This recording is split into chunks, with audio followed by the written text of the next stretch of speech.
So I'm going to be sharing with you guys some strategies to really help your children excel in their English. So please, if your kids are home with you right now, go grab them, go grab them. This is the time for them to, listen in, because they are the ones that are going to benefit the most from these strategies. And if they're not around, that's totally okay as well, right? They can absolutely, catch the, feedback from you guys and the notes that you take down. So please, take some notes down as well. So my name is Mack Lim, and today I have been your host, but I'm also an English specialist here in Singapore, originally from, can anyone guess in the chat where I'm from? I know I have a bit of an accent. All right, where do you guys think that I'm from? I like to play a little game with you guys, like a guessing game. All right, so in the chat, where do you guys think I'm from? Just based on, my accent. Does anyone, want to take a guess? Wow, I got Canada.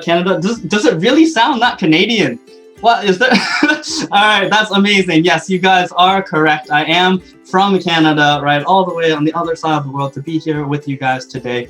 And what I want to share with you guys is some English strategies. I've been teaching in Singapore for almost a decade now and really studying the PSLE exams, but English is a universal skill, right? Whether you're in Malaysia right now, Taiwan, whether you're in China, right, it is definitely a form of communication. And what I want to share with you guys is how we can help our students and our children, right, how they can improve their English language and become better writers. So we're going to get into some strategies today. So let me just move over here and share my screen with you guys. Ta-da! All right, so can you guys see this blank white canvas? Right now, a lot of times when you're faced with English, you might feel, a little bit blank.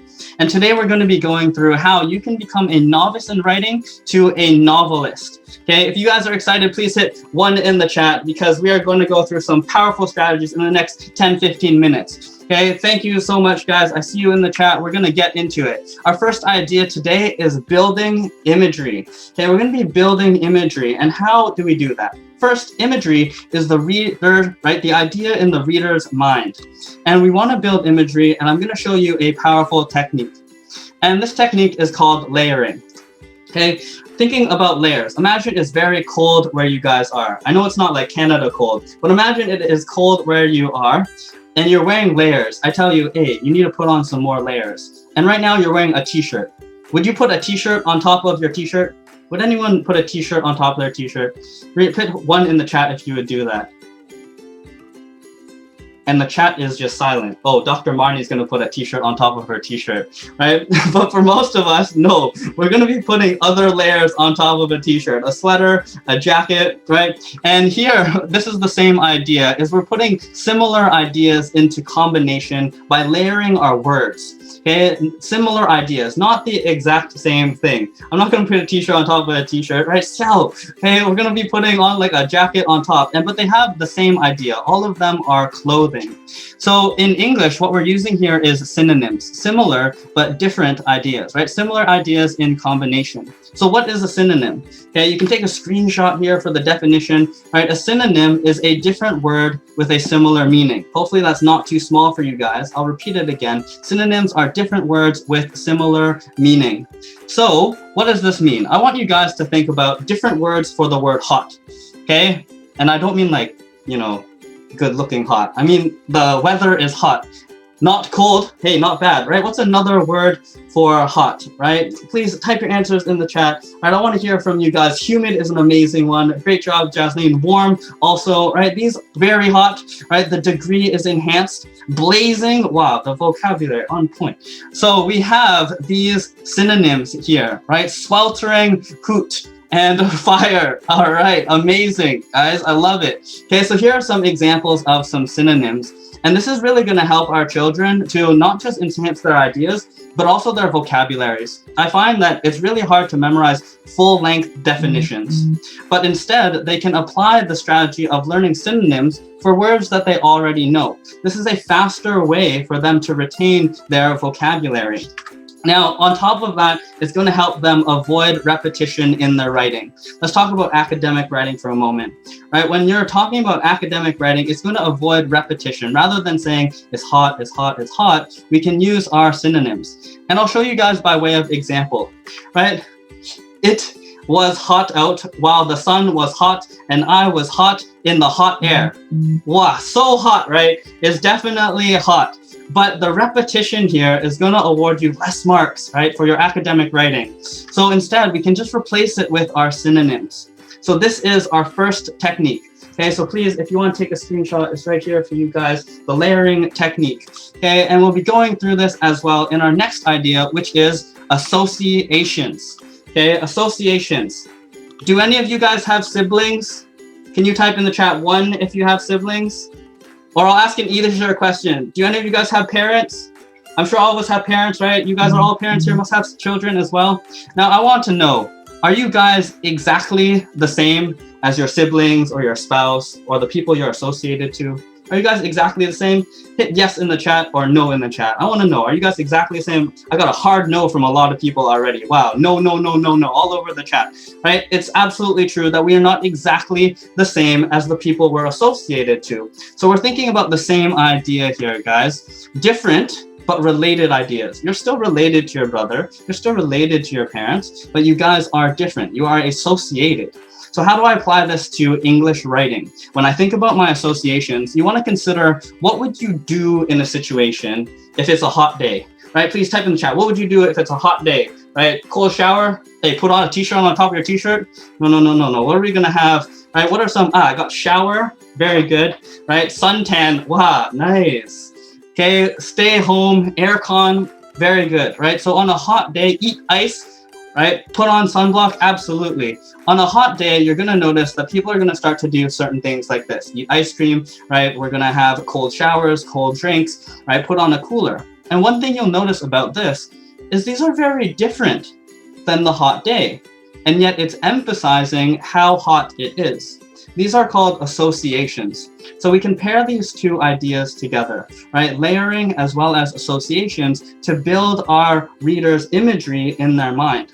So you can take note of this as a first couple strategies. Now, on top of layering and associations, I want to talk to you guys about something we have in Singapore, which is called SG Secure. And some of you, right, that are from Singapore, you might know this. Can you hit 1 in the chat if you guys know this?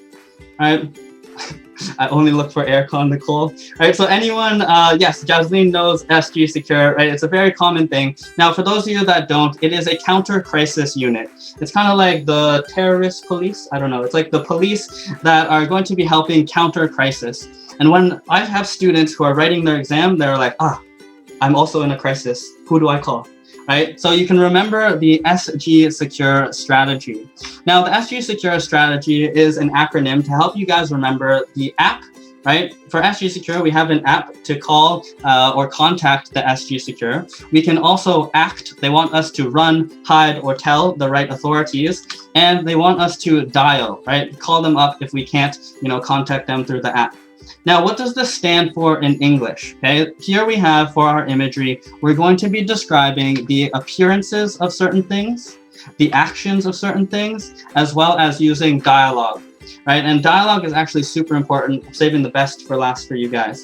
So I want to talk about appearance, okay? In the chat, I want you guys to just imagine a color in your mind and then just type that out. Any color, please write any color in the chat. Right, imagine a color. What color is green? Right, I got green from Leslie. Right, red from Wendy. Blue. Right, all different colors. Right, wonderful. Whoa, all the primary. Okay, this is great. Okay, so we have these colors. Yellow. Now, I want you to imagine green because when I told you guys to think of a color, right, all of us had very different answers. And it's going to be the same thing in our writing. If we're not specific about what color, the reader is also going to have a different image in their mind than what you might have wanted them to have. So I want you guys to think of the color green now. Can you describe your green in the chat? Is it a dark green? Is it a light green? Is it a lime green? I got bullish candlestick green. Wow, so specific. What is this? Neon green. Amazing. I love it. Bright green. Great. Wow, turquoise. Okay, but see guys, look, still very different answers. Okay, I wasn't specific enough. I want you guys to imagine a lime green, right? I want you all to imagine lime green. The car was lime green. And it's gonna take a look and look like something like this. All of us were on a similar page when I was more specific, compared to just telling you a color, or just compared to telling you, not a specific details.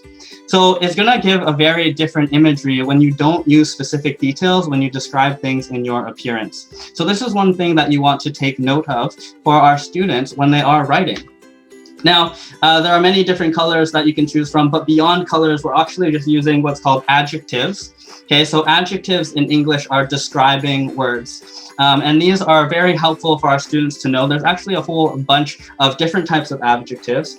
These are all 7 adjectives in the English language, right? All of the adjectives we have, other than quantifiers, which are like numbers, are characterized into these categories, right? Opinions, sizes, age, shape, color, proper adjectives, and purpose. Okay, so I want you guys to keep this in mind.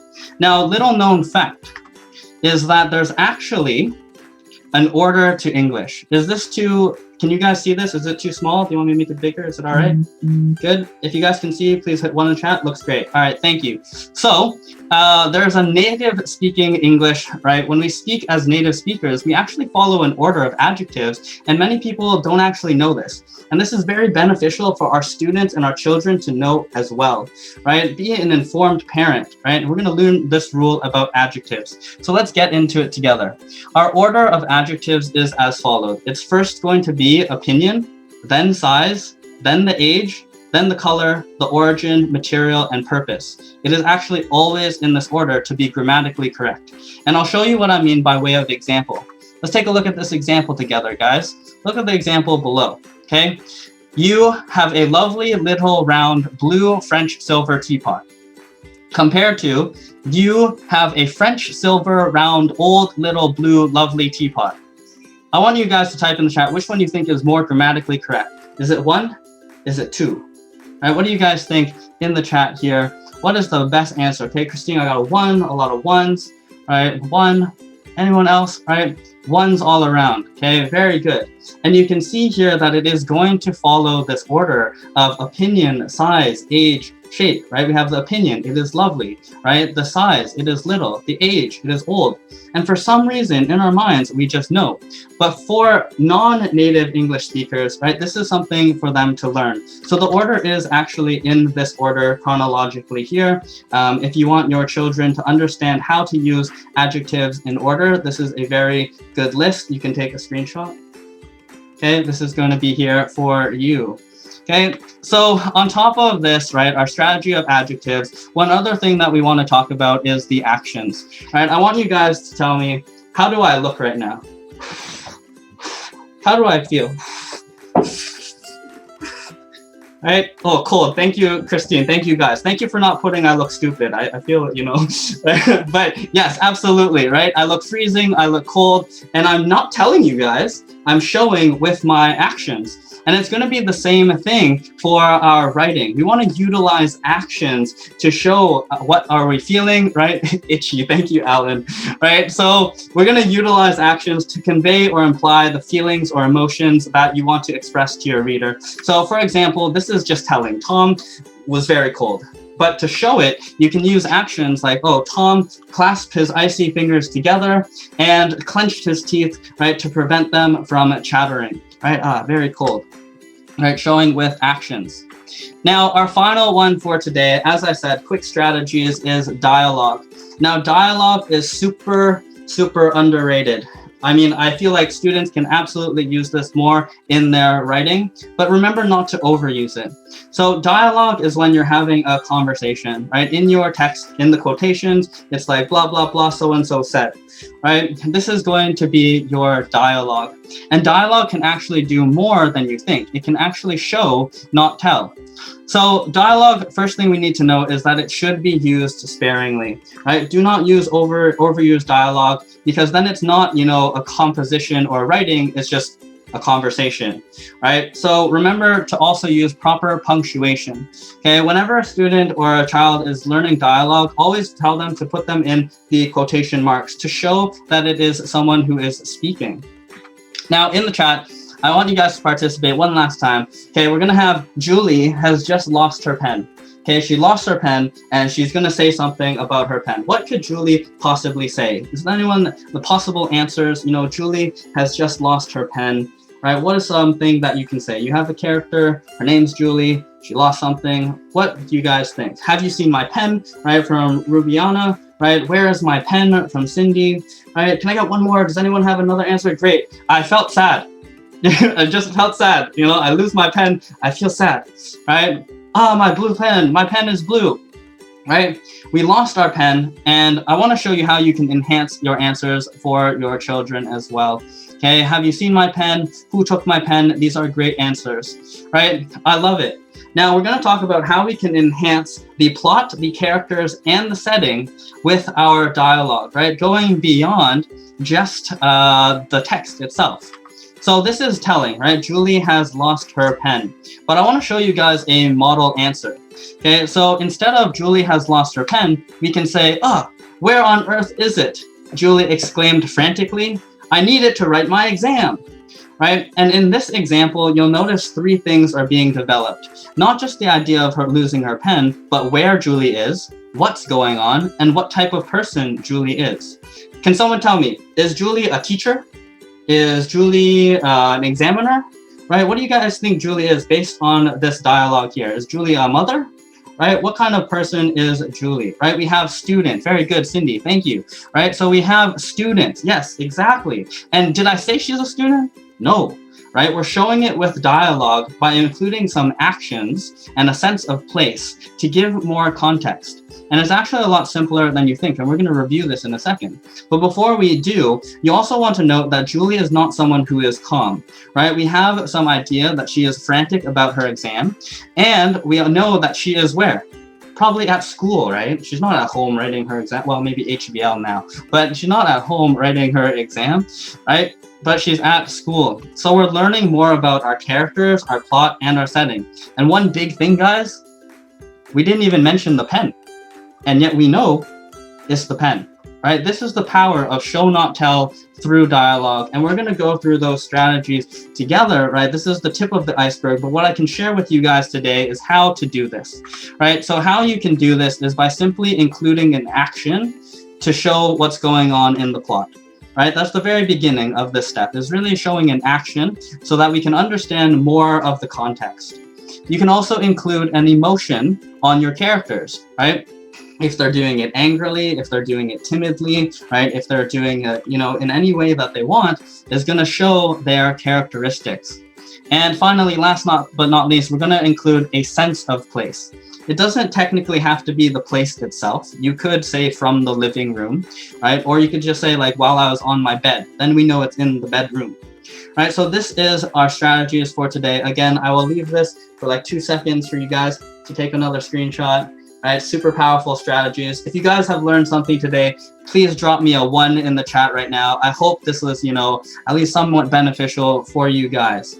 Okay, so what we're going to be talking about next is a bonus session for you guys. I'm giving away today this bonus session. The link is going to be in the chat for, you know, the link magnet here. And what we have is really just the tip of the iceberg today. I know this was really quick, but you have the tip of the iceberg that'll definitely help you guys improve. But you will know that it is going much deeper, right? Ice cool. Thank you. And it's not just because I'm from Canada that I put an iceberg, right? It's because there's more to it, guys. I want to help you guys excel to the full of your potential. And in the link right now, there is a personalized form for you guys to reach out to me about any English topic that your child needs help with. And I would love to meet with you guys one-on-one. So hopefully you were able to learn something today to help you improve. But I want to show you how you guys can really excel moving forward.